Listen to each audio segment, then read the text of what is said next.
অনেক সময় অতিবাহিত হওয়ার পর রানার হুঁশ আসল, সে ভূত আর রুমে নেই। অতঃপর সে বাহিরে যাওয়ার জন্য অনেক চেষ্টা চালিয়ে যায়, কিন্তু সে বাহির হওয়ার রাস্তা পায় না। তার শরীর কাটা কাটা, শ্বাস বন্ধ হয়ে আসছে, কিন্তু গায়ে একটু আঘাত লাগেনি। তখন সে বুঝতে পারে সে আর জীবিত নয়। এই অরণ্যে, এই বাড়িতে কিছু একটা তাকে আটকে রেখেছে।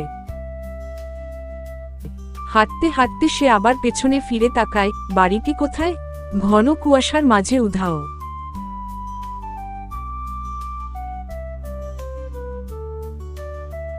হঠাৎ তার সামনে দাঁড়ায় এক ছোট্ট মেয়ে, হাত ধরে আছে একটা ফাটা পুতুল। মৃদু গলায় বলে, তুমিও ওদের মতো ফেঁসে গেছো, বেরোতে পারবে না। রানা বলে, তুমি কে?